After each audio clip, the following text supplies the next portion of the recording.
Friends, स्वागत है आपका हिंदी सारथी के यूट्यूब चैनल पर। आज मैं आपके लिए लेके आई हूँ उत्साह कविता के शॉर्ट क्वेश्चन आंसर लघु प्रश्न उत्तर।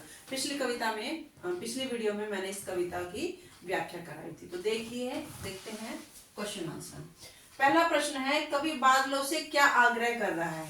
बादलों से कवि ने क्या आग्रह किया था? बरसने का, यानी कि तुम बरसो, बरसने से ही जो है पीड़ित और प्यासे जो लोग हैं उनकी प्यास बुझेगी। तो कवि बादलों से क्या आग्रह कर रहा है? बरसने का आग्रह कर रहा है। दूसरा प्रश्न, कवि के अनुसार बादलों के भीतर क्या छिपा है। बादलों के अंदर क्या छिपा होता है, बताइए।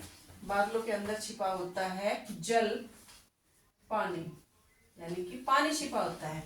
वही वो गरज के बरस के जो है धरती पर उड़ेल देते हैं।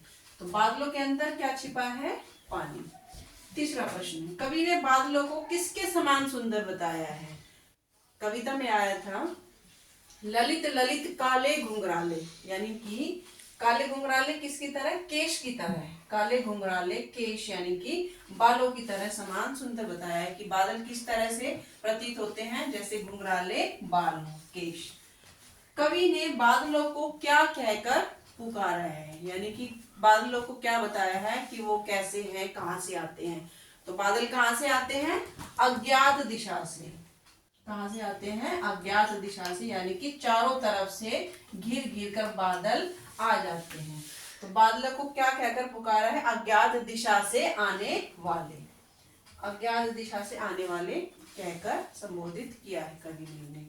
अगला प्रश्न है, कविता में उन्मन शब्द किसका सूचक है? उन्मन है उदासी का सूचक, जो भूख प्यास गर्मी के मारे जिनका मन जो है वो उदास हो रहा था, ये उसके लिए सूचित करता है, या उन्मन जो शब्द है वो उदासी का सूचक है।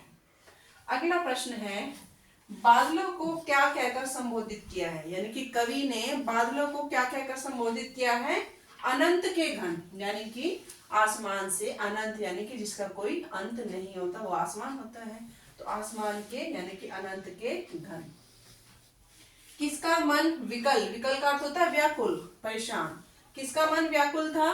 मैंने बताया था कि संसार पर रहने वाले जो प्राणी हैं वो भूख और प्यास से जो है, गर्मी से व्याकुल है, परेशान है।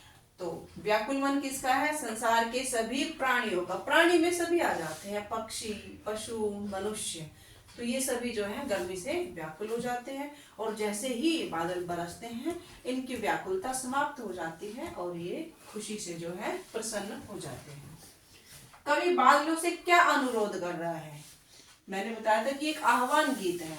कवि जो है बादलों को बरसने के लिए पुकार रहा है, बरसने के लिए संबोधित कर रहा है। तो कवि ने बादलों से क्या अनुरोध किया कि तुम आओ, बरसो और धरती को शीतल कर दो। तो कवि ने क्या आग्रह किया है?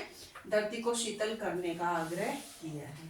तो स्टूडेंट्स, ये थे उत्साह कविता के एमसीक्यू क्वेश्चन।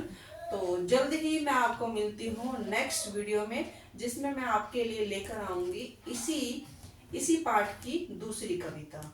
इस पाठ में 2 कविताएं हैं, पहली है उत्साह और दूसरी है अट नहीं रही है। ये दोनों ही कविताएं सूर्यकांत त्रिपाठी निराला जी ने लिखी हैं। तो नेक्स्ट वीडियो तक हैव अ नाइस डे।